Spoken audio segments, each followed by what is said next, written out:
Welcome to Mirror Domains, and this is a Wednesday night stream.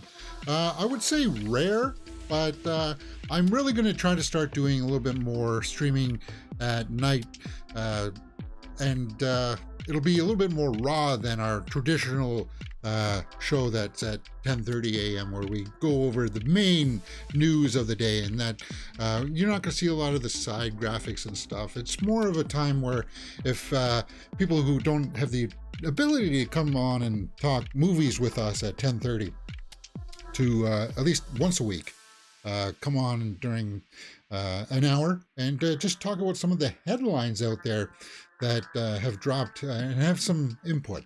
So we're gonna be doing this the classic way of just kind of like, I don't know what the headlines are. We're gonna go and find them. I pulled a featurette for Saw 10. Now I think that this is just an announcement of kind of like ticket sales or something. Well, let's just take a look, shall we? Headphones over. Let's check it out. Hello. You don't know me, but I know you. I'm gonna play a game. That's not his voice though, right? Buy tickets for Saw X right now on Fandango. That's not his voice. That's not the guy. Do this, and you may be rewarded with something Oh, I get rewarded, huh? Will you join us? Live or die. Make your choice. Maybe it is. I don't know. That was is it me, or was that just a little bit half-assed? Well, at least they're trying, James. They tried. Yeah. Glad he's back. Always a great scare. Mr. Bell, Tool, can't wait. Sorry. Watch or don't watch. The choice is mine /yours. Myth.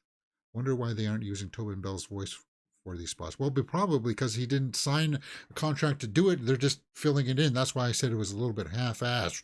But I'm still excited for Saw 10. I'm very curious to see this movie unfold. When is it? October 6th, right? Or no, September 29th. So it's the very end of the month. Well, that's going up against The Creator. And The Creator is getting good reviews. Very dangerous. It's a different style of movie though, different audience. But what will happen is that it's sort of, even though you would think that The Creator and Saw 10 would be different audiences, they share the same kind of zeal for genre, right? If it's not just mainstream stuff, it's like a different take, then people will be going out to see this. Still no formal reviews up yet for this? I don't believe it. Huh. But yeah, the Gareth Edwards movie is opening up at the same time as Saw 10. Which one do you think is going to be better at the box office? Which one do you think is going to come out on top? I think Saw 10 is going to, guys. Which sucks, because you hear good things about The Creator. I'm excited for The Creator. It's just, The Creator should come out this week when Expendables 4 and that smaller It Lives Inside horror movie comes out. Creator should be this week. All right. Let's take a look at some of the headlines out there.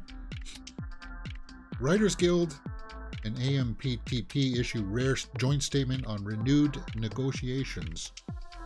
Does that mean their latest negotiations on Wednesday? So does that mean is that a good thing or a bad thing? The union met with top of the...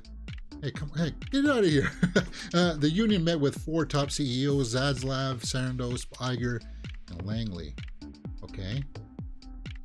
So we will meet again tomorrow. So at least they're talking. That's good. And apparently Zaslav is the guy driving this for the CEOs. He really wants to get back to work. And where some of them are content with letting it go, right? In their latest negotiations session. Though it's not atypical during entertainment labor negotiations for a union, and the AMPTP to issue a joint press release during talks, often amid some kind of media blackout affecting the two parties.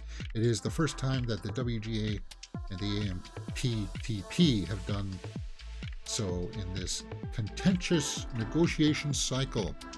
So basically, the gist is, guys, they're talking, and it sounds like they're going to be talking to each other tomorrow as well. So hey, at least they're in the rooms talking to each other, and something happens there. Okay, Lana Del Rey forgives you. What? Strikeforce show canceled after Jimmy Kimmel comes down with COVID. What? Bummer. Oh, I said the C word. I hope YouTube doesn't flag me for that. They may. Okay, let's pull this Russell Brand one. Lana Del Rey. I do like Lana Del Rey. Blue Bannisters or whatever. Good album. She is striking to look at too. Sorry, I was distracted. Lana Del Rey never intended to punch in for a quickie Waffle House shift, but after 7 days of seeing the same faces during the visit in Florence, Alabama, oh yeah, she worked, right? Or she helped the server out with something. We were on the third hour and the servers asked, "Do you guys want shirts?" She says, "Hell yeah, we were thrilled." From what I hear though, Lana Del Rey is a pretty cool person. Pretty relaxed, pretty chill. Like you could just hang out with her. You could watch a movie together on the couch and she'd be the first one to let it rip. James, how dare you? But like that. It'd be kind of like, did you just let one? Oh, okay. Whatever. I know some guys really get up there when a girl farts in front of them for the first time. I don't know why we're talking about this with Lana Del Rey. Maybe it's because it's the late show. It's the night show. I've been streaming all day, working on material for YouTube and stuff. So I'm kind of like at the bottom of the barrel, as you can say. Yeah.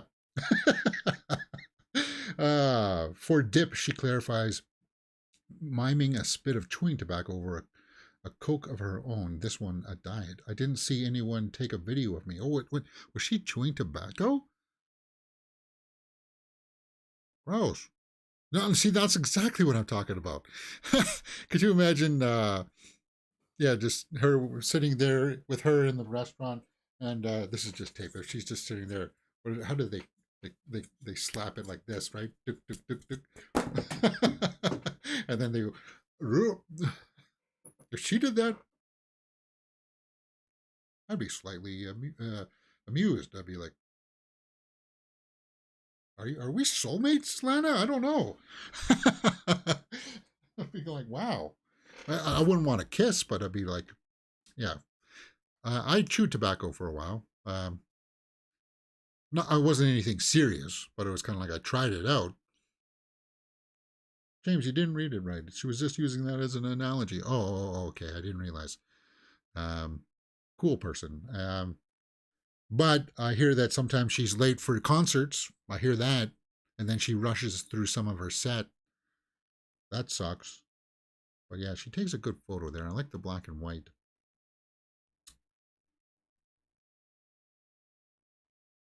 So this is a big interview that's up on the channel there, or up on the page of Hollywood Reporter. Moving on. Russell Brand, stand-up special pulled from Paramount Plus. Yeah. I still see in my feed some twit that I am ashamed that I follow. I follow him because he does great coverage of MonsterVerse, like Godzilla and Kong and Hellraiser stuff. But for God's sakes, he keeps on posting these videos about him saying, "Oh, it's all fake. They're just trying to bury him. He's innocent." And it's like, dude, okay, you voiced your opinion once, but for God's sakes, you're posting like 10 of these videos going to bat for him, saying that it's a hit piece, that they're all lying. And it's kind of like, I'm almost like, he's done this before too. I wish he would stop, because it's kind of like, you've got this fan base for like Hellraiser and monster coverage, and he does other movie news stuff too. But then he lets something like this get under his skin, and it's like he thinks that he's fighting for the right of men to be equal or something. But this has nothing to do with that. This is about Russell Brand being a twit, being a moron, and finally being called out on it. And I've watched some of the evidence against him, and it's damning. And I don't see how you could continue to make videos trying to go to bat for him. And there's that voice, there's that minority voice out there that's tapping into that I only want to hear one thing about this story mentality. And if it's not what I want to hear, then even if it's the truth, it's all lies. I don't care. It's like that mentality. It's juvenile, and I shouldn't let it get under my skin, because hey, it's his channel. He can make these videos if he wants to, and it's just, if it comes out that he did do all this stuff, then it just looks bad for you as the channel maker, man. It does, and you're better than that, dude. You're totally better than that. All right, enough about that. Some people have to go their own paths. And I think, hey, it's time for him to finally disappear. Russell Brand, I mean. In Canada, we got rid of a controversial person. He never did anything like this, Don Cherry, but he used the word you people, referring to people who didn't want to wear a poppy for November, for Remembrance Day. He said, you people don't want to wear it. And he said, people said, oh, he must be talking about immigrants and people who look different. Let's cancel him. Now, that's a different situation, but I understand it's of the same mentality. Yeah, Russell Brand has had this catalog and history of treating people like this. But if you watch some of the interviews, I saw one with him and Catherine McPhee on Jimmy Fallon, and he actually grabbed her and pulled her down onto his lap, and he was laughing as he's doing it, and she didn't like that. So the allegations, I believe that it's there, and I don't know if he should be outright canceled, but people are starting to pull away. His specials are being pulled off. There's movements in the UK to have him pulled off all the TV shows off of like the air and stuff like that. I think that just let him have his day in court. If there's, let the allegations come out, and let the chips fall where they may. Just don't preemptively come out to bat for him as if you know all the evidence. I'm looking at you, dude. Yeah. I haven't seen a Russell Brand movie since Arthur, says Pomo. Yeah. If you watch some of his clips, I pulled up a clip the other day on our normal show of him talking to Emily Blunt on the Graham Norton show. And I understand there was some bad blood between them before the show started in the green room, but it just carried over onto the show, and he's like constantly degrading her and stuff like that. And I was like, God's sakes. Like, I understand, yes, there's people out there that get loud like that, and that's their angle to get views, because they're saying controversial stuff. They're pulling girls down onto their lap. But I don't dig it, man. I don't dig it. I don't like it. So it's kind of like, I never paid attention to him, so it's no love lost from me. I forgot he was on Death of the Nile. He was only a side character. Oh, yeah, that's right. He was, right? It's just a small character, though.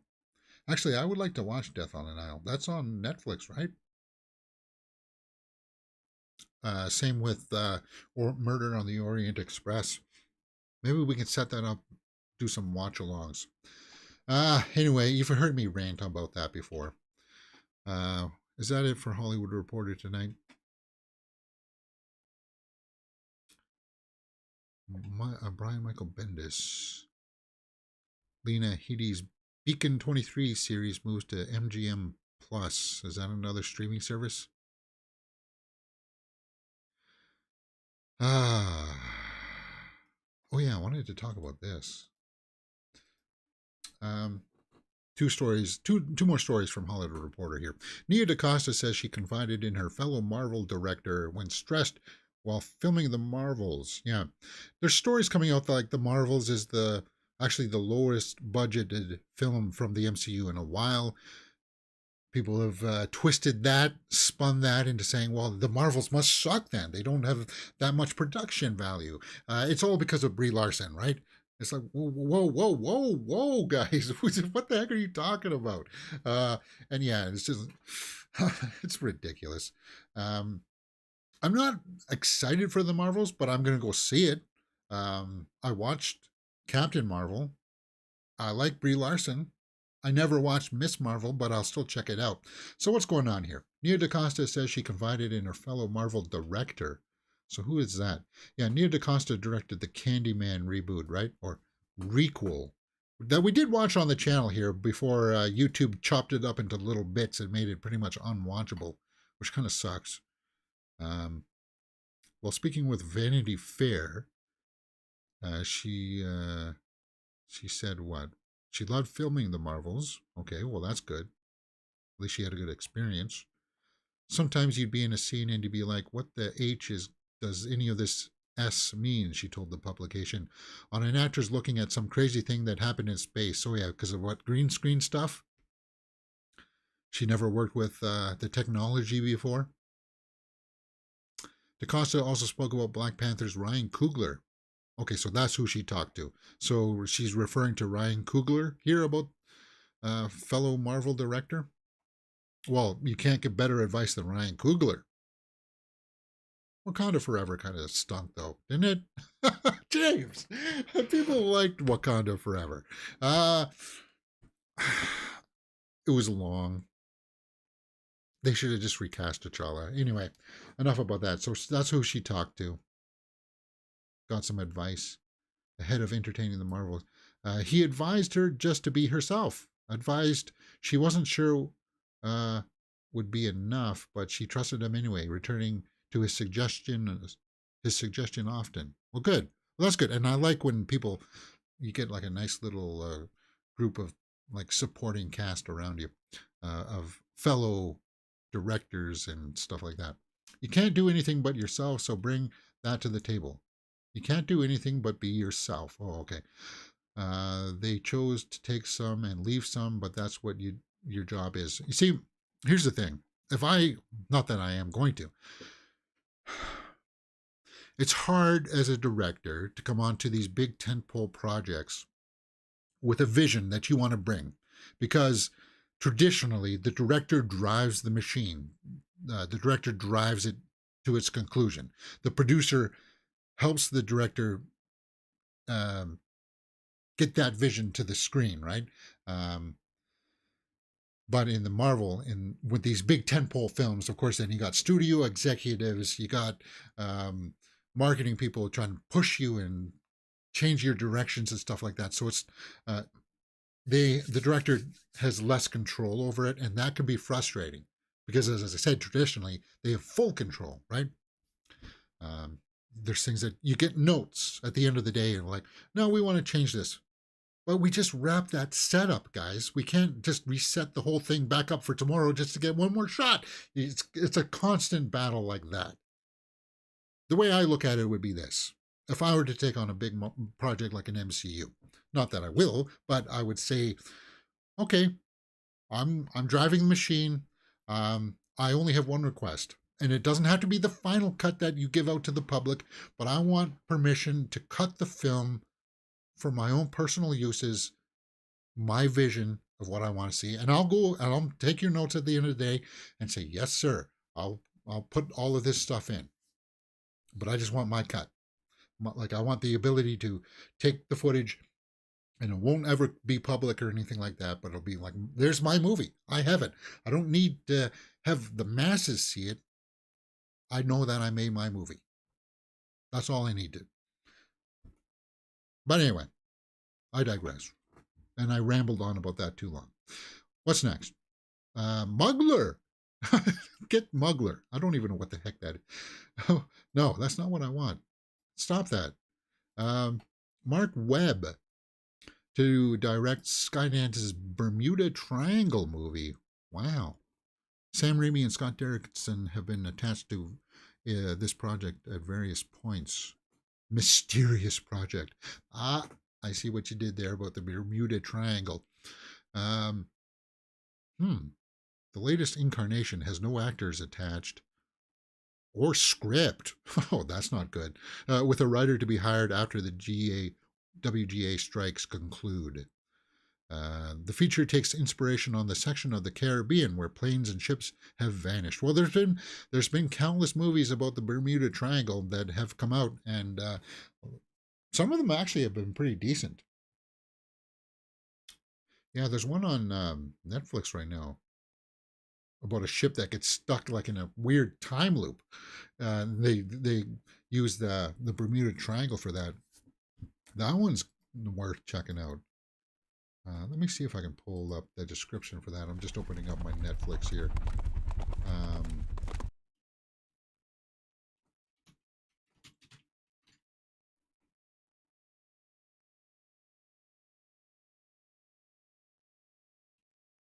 Think. Well, maybe it's not on. Maybe it was on Disney Plus.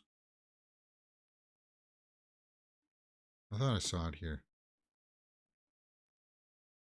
It's a smaller indie film.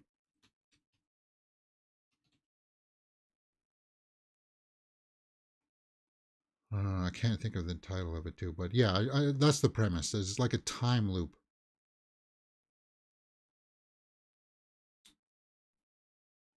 Well, if I see it, then I'll save it to my list and I'll highlight it for another day, perhaps. How it ends. Titanic. Yeah. All right, enough of that. Oh, is that it? Time Trap? Was that it? No. No, that's a different one about a time loop. Oops. Of course you start me back at the top. Time Trap. No, that's not the one I was thinking of. I watched that one. That was good too. That's where they fall down in a hole and they get stuck down there in a weird kind of gap in the space-time continuum. So like the time up above is going by so fast that it's like flashing, but it's really days going by, and it's really weird, man. That one's really cool too. Time Trap. I recommend checking that one out. All right, is that it for Hollywood Reporter stuff? Yes, it is. Let's go over to Joe Blow. Pomo there in the live chat says, I'm going to see two movies this weekend. It Lives Inside and Expendables 4. Well, I'm seeing It Lives Inside tomorrow at 4 o'clock. And then I may go see Expendables at a matinee on Saturday. That's the way that it's looking. Yep. Speaking of which, Expendables tracking better than expected. Wow. Okay, well that's good news. I was thinking nobody's talking about this movie, man. And this movie opens up tomorrow, guys. Expendables could lock and load 15 to 17 million during the ensemble action film's opening weekend. I would hardly call ensemble. 50 Cent is not big enough to call it and Megan Fox is not big enough to call it an ensemble. And expect Sylvester Stallone just to be in there at the beginning. Maybe 3 minutes max screen time. 15 to 17 million is optimistic.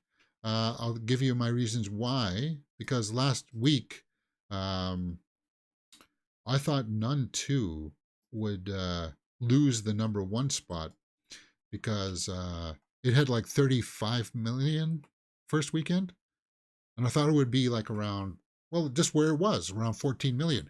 But I thought Haunting in Venice would make like 15 to 17 million, just like what they're forecasting for Expendables 4. And nobody was talking about Haunting in Venice. Nobody's talking about Expendables 4, which kind of sucks, actually, to tell you the truth. It's not as if um, I'm rooting for it to fail. I don't have all that much excitement for it. Um, here's the icing on the cake, though, or the bright side of it. Nun 2 and Haunting in Venice will get chopped down to about 7 million next week, right? So 14 million, if it does make that, it will be good enough for number one, because I don't believe that It Lives Inside is going to be, like, nobody's really talking about it. I'm pulling up the IMDb here, guys, for It Lives Inside. I'm curious about it, for sure. It's like this girl that carries around a jar that has like a demonic spirit in it or something. An Indian American teenager struggling with her cultural identity as a falling out with her former best friend, and in the process unwittingly releases a demonic entity that grows stronger by feeding on her loneliness. Well, it also has, yeah, very much of a psychological angle in there. I'm looking forward to it.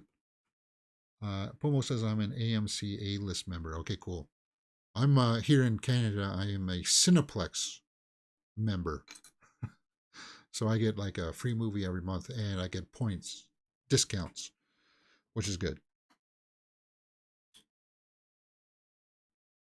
And I did like the trailers for It Lives Inside. But yeah. Let's pull up Rotten Tomatoes here. Let's see if anybody's talking. No score yet for Expendables 4. And it opens up tomorrow, guys. So the embargo is not down yet for Expendables 4. But the embargo is down for It Lives Inside. 74% by critics. Looking forward to it. That's what I need. That's the perfect tonic that I need for tomorrow. Just to go sit down in a theater, watch a horror movie with a bag of popcorn. Oh yeah, that's good times. Indeed. All right. So 15 to 17 million for Expendables opening weekend. That'll be good for number one. I think It Lives Inside will be number two. And then I think it'll be Haunting in Venice, Nun 2, and then Equalizer 3. Rounding out the top five. Let's see what the daily totals are, James. We're in the middle of the week here. Tuesday, what were Tuesday's numbers? So Haunting in Venice did overtake the Nun 2. So yeah. Nun 2 will be fourth.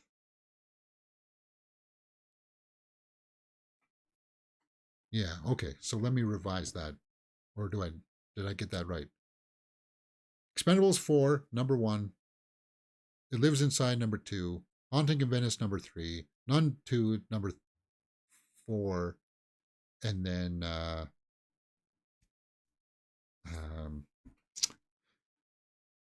Equalizer 3, which is not showing here on the daily totals for some reason. Weird. Next, Toxic Avenger remake images features Peter Dinklage, Kevin Bacon, Elijah Wood, and Killer Nuts. Now, we saw these images during our Twitter rundown today, didn't we? Yeah, we did. On our 10 o'clock show. Now, this is the older first image of the Toxic Avenger. There's Kevin Bacon. Is he like the mad scientist guy, or maybe the money funding the mad scientist guy who is like dumping toxic waste that's responsible for creating the Toxic Avenger? I am curious about this one. Yeah, Elijah Wood looks crazy here, doesn't he? Like when I saw this, it was like shades of Danny DeVito as the Penguin. Let me pull up a comparison shot of that.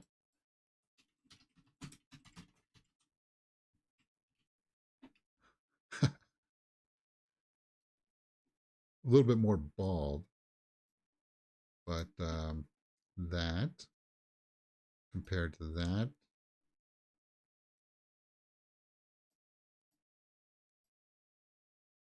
what do you guys think? Yes? No? A little bit. Maybe it's the mouth. It's the eyes too. The eyes are all darkened around there. But I see these similarities. Yeah. Is this Busta Nuts or whatever his name is?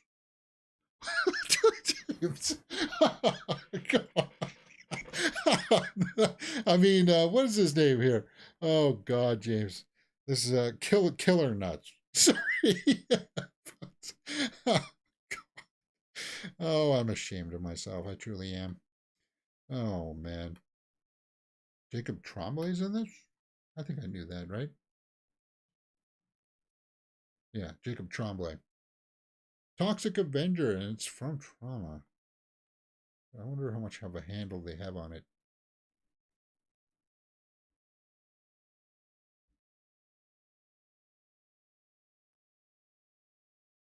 Do we got a release date?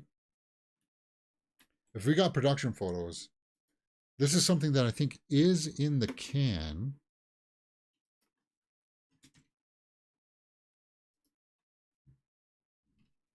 Really?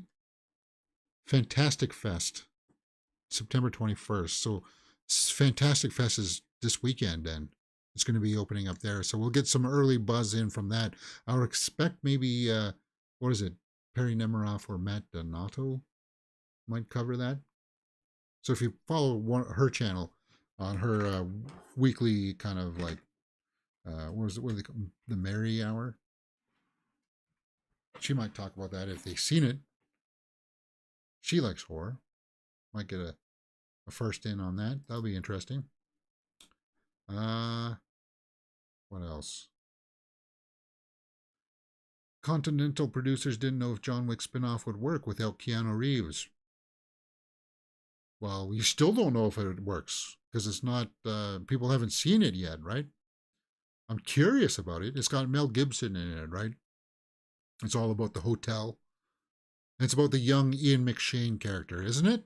It's way in the past.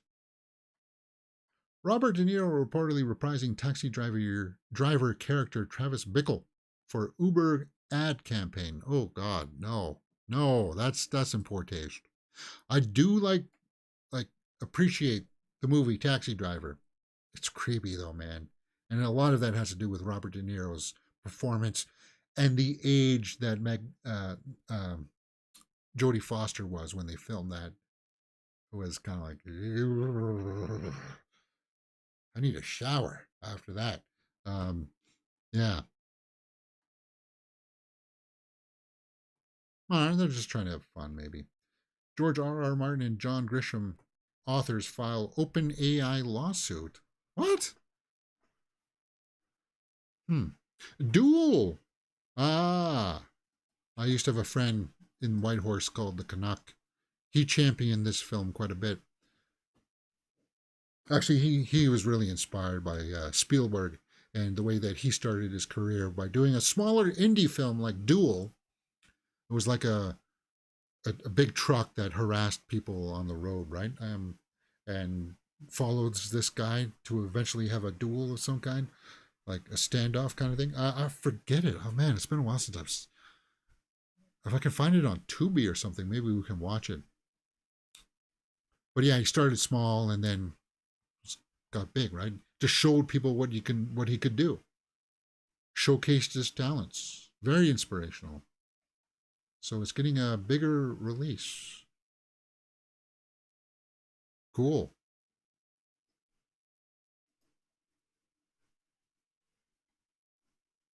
The Kill Room trailer. Uma Thurman and Samuel L. Jackson paint blood in dark comedy. Wait a minute, we got a trailer for that?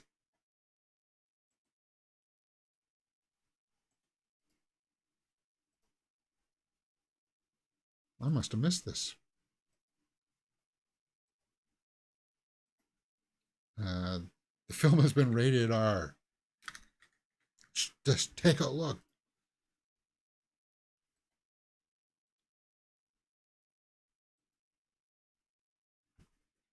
judging me. It helps with my anxiety.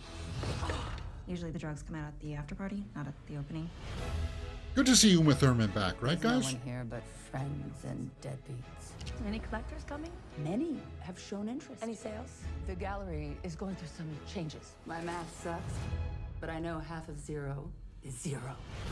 We're a team, right? We need to find a new way to deal with the money. I suggest Samuel L. this Jackson. thing that looks What a like a talent. Smurf wiped his ass with it can sell for $1 million. I give you the piece, and I give you the money for it, and everything will be clean. Two of Tarantino's muses I will right call there, that right? guy, have him grab his brushes and whip something up. What's the artist's name? Bagman. The Bag Man. The Haven't bag seen you at man? any of the events. Was under the impression the gallery wasn't doing well. She just closed this deal on a painting from the Bag Man. Act. 150,000. That's crazy. I'm starting to see why he has an appreciative audience yet remains under the radar. Under the There's not a radar. wait list because there's nothing to wait for. I'm not used to being Who told is the no. bag man? Pleasure doing business with you. I need another painting. This thing's supposed to be a front. That means low profile. He's a talented artist, and when you make big sales, you have the Joe power to control the Magnello? narrative. Magnelio? Interviews today, Or Rembrandt? whatever his name? I don't want anybody to know about me. When you make art from a truthful place, people find out Manganello? something about you. I knew that money laundering was a crime. Wow. But murder? I'm not a But psycho or murder? anything. I Murder? work with artists. Trust me. You're no psycho. Family never leave. You're part of this family now. God. So it's a black comedy, right? He makes a call and I go away forever. Now I get you too. He's not going to let you out of this. Whatever happens, whatever anybody says, I'm just making art. She's just making art. The Kill Room. September 29th?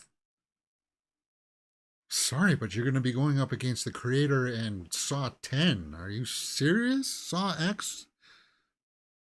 Only one comment on that trailer that debuted 9 hours ago. Seems damn original to me. I'm in. Really? Let me pull up the IMDb.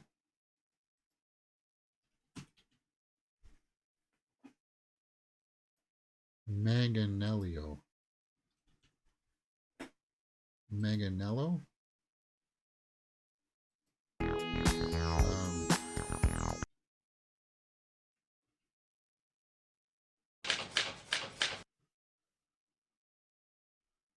Need a list. I mean, probably.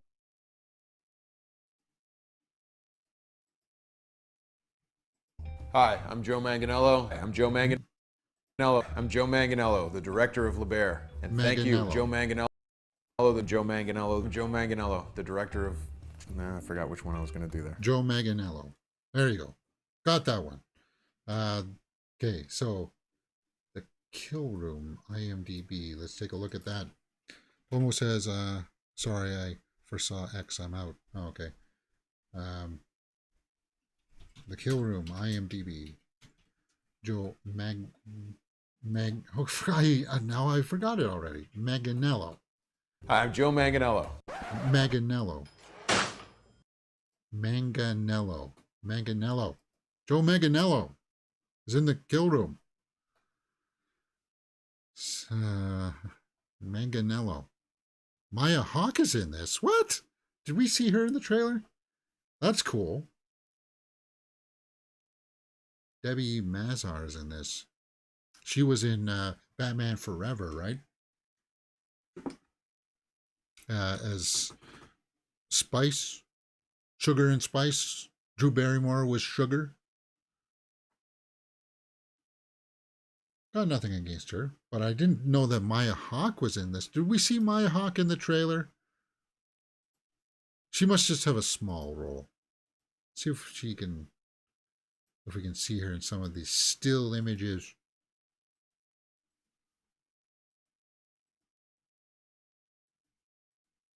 It's cool that she's working with her mother. Yeah, she's not even listed there on the poster. That poster, Big heads. That poster sucks.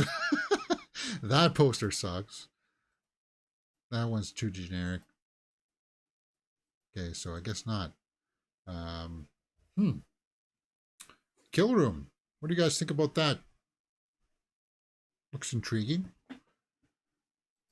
Wow, this is going on a lot longer than I thought it was going to be for today, guys. But whatever. Hey, we're having lots of fun, aren't we? Looking at movie news headlines. The Fall of House of Usher clip shows us to meet the family at the heart of Mike Flanagan's new series. Yeah, and we will be doing full live watch-alongs for the Fall of House of Usher here on the channel, because it is going to be on Netflix. That's Ruth. Oh, what the heck is her name? She was in Midnight Club. Good actress. Really looking forward to seeing her work in this. That's his wife there, Kate Siegel, and that's Ro Colley or whatever his name is. Good actors. Henry Thomas, a stable. She was in Bly Manor, so it's got all the familiar cast that he likes to pull from. She was in Resident Evil series on Netflix that completely bombed and tanked, and actually she was pretty good in that. I'm really looking forward to this because I get like Knives Out vibes from this. Mary McDowell, is that her name? Looks like a very young Gordon Ramsay there. Who the heck is that? And Mark Hamill is like the butler or something in this. It looks cool, man. This looks like it's an actual full clip from the series, so it's not a trailer. So I can't play it. But the cast is stacked. Let me pull that up here on the IMDb as well.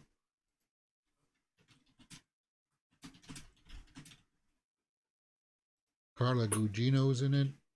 Yeah. Another staple of Mike Flanagan. Willa Fitzgerald, Kate Siegel, Henry Thomas, Annabeth Gish, Mary McDonald. That's who it is. Mary McDonald. Yeah. Zach Gifford, Mark Hamill, Bruce Greenwood, Tiana Miller. Yeah, she's the one. She's the black lady from Haunting of Bly Manor. And she was fantastic in that. Ruth Codd. That's who I'm thinking of. Ruth Codd. 8 episodes. Rahul Kohli. Yeah. Katie Parker. Who's that other guy sitting at the... Is it Michael Trucco? Is that who I'm thinking of? Huh. Well. Curious. Blue Beetle. Blue Beetle, huh? Sprints onto digital platforms next week. So if you missed Blue Beetle in the theaters, guys, don't worry, you can watch it next week. Stranger Things. The first Shadow stage play finds its cast. They're making a Stranger Things as a stage play? Well, they did Beetlejuice as a stage play. Just don't be vaping in there, please. For the love of God.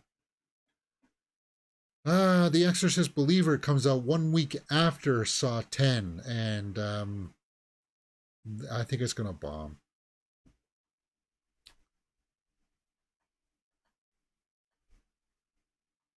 Killers of the Flower Moon.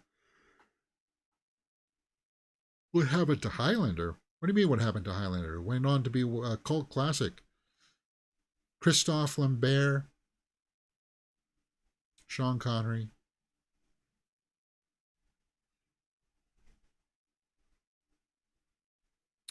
In the Fire trailer with Amber Heard. We talked about that on today's earlier show. We talked about the trailer for Ballad of Songbirds and Snakes. We talked about the Bill Burr trailer as well. Former Daredevil showrunner calls Daredevil Born Again a scam. So we got some bad blood there. Chris Evans admits Ghosted could have been better. Well, Ghosted came and went, and nobody talked about it, and Chris Evans, he's just not as big of a draw as some people think. But he was Captain America, James, and Captain America did great. Well, that's because it was part of the MCU and the Avengers. We just did a story the other day where Chris Evans basically conceded that, yeah, the Captain America character is bigger than him. Chris Evans is a good actor, though. He was really good in Knives Out.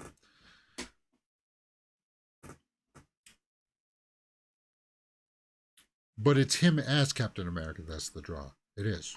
Anyway, there's that Bermuda Triangle story we saw before. All right, guys. I think we're pretty much winding down everything here. I don't want to burn out everything in case tomorrow morning there's some stuff that we want to talk about.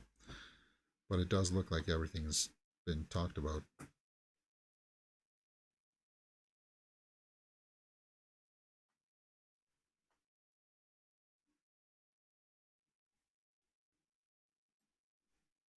Disney princess fan renders Snow White, Cinderella, and Tinkerbell more as jaw-dropping, timeless beauties in live-action AI art.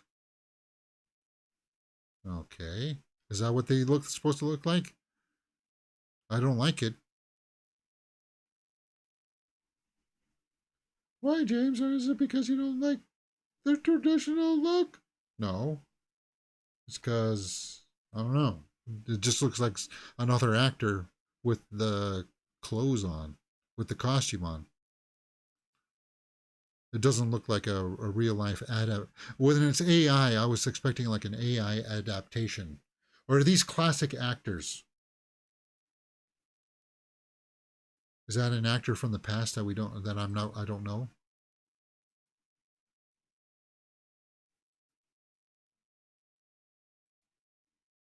It feels like it though, right? Like it's interesting work. That one's okay. Cruella?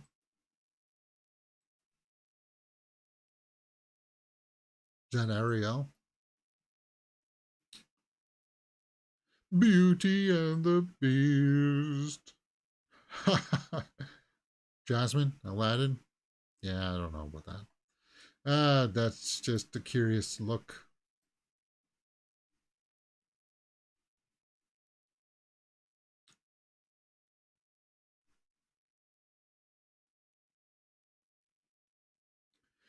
Expendables 4 hammered with negative reactions as social media embargo lifts on Stallone's franchise Swan Song 4 hours ago.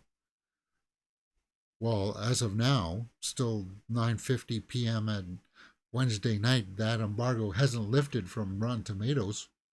It'll be there tomorrow. Every time someone gets shot or stabbed, it's like an entire Costco-sized bottle of ketchup explodes out of them. Huh. So we do have some early buzz here. Well, I was very disappointed with Expendables 4. It makes an absolutely boneheaded decision right at the beginning of the movie and keeps going on with a weak script. What? What's the boneheaded decision? That Stallone only appears in it for 5 minutes at the most? Is that the boneheaded decision? You knew that going in, didn't you? It was supposed to be a handoff to Jason Statham.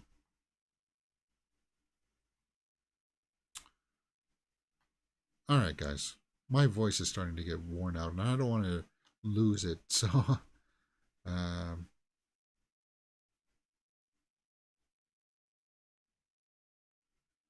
actually, I'm kind of getting a little bit excited for it.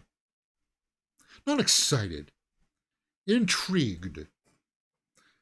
This is the kind of thing where if I don't go to the matinee to see Expendables 4, I'm not going to lose sleep over it. If I have to wait a month for it to be on Netflix or whatever streaming service, it'll probably be like Peacock or something. Yeah, whatever.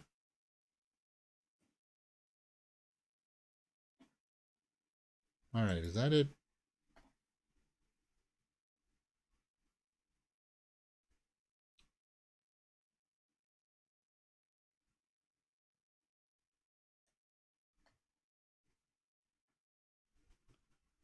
Olivia Rodrigo, Sanctuary. It's now streaming on Hulu tomorrow.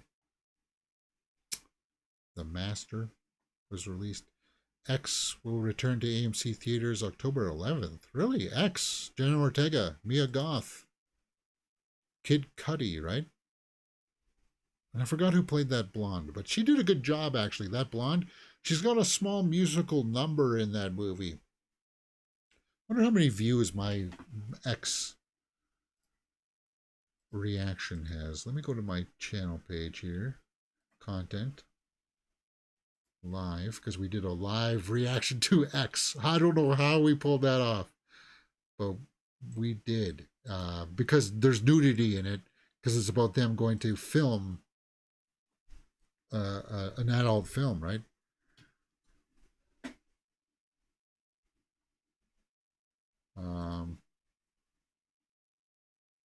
Oh my God, James. This is back when I used to put in timestamps for like parts in the movie. Wow.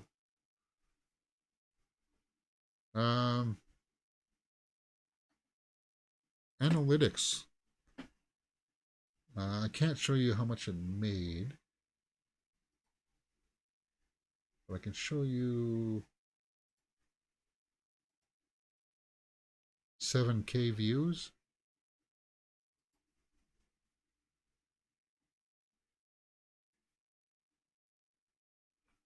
7K views. Engagement. So people start off slow and then watch the entire thing. Okay, good. No, that's the day. Watch time in days.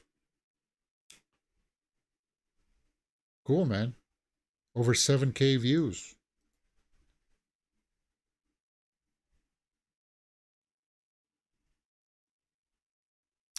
Yeah, people are fine. And it was a fun movie. It was.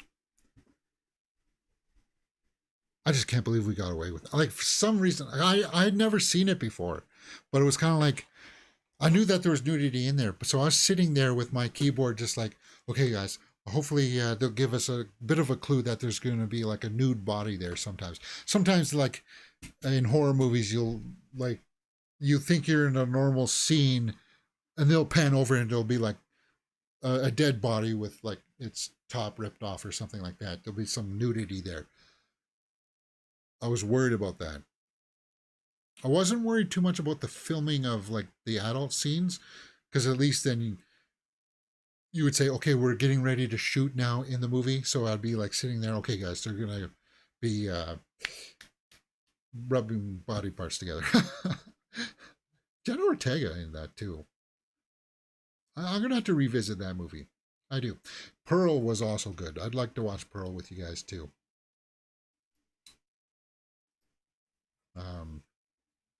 Yeah, Jenna Ortega.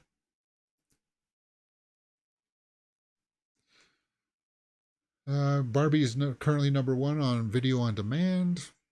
Yeah, because people are publishing their reactions. You saw that on my homepage, right, guys?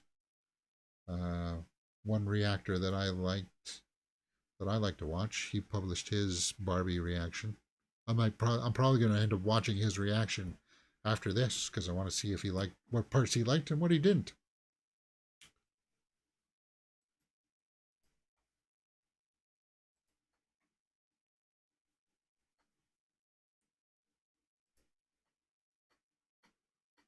All right, well, guys, that's an hour. That's all I got.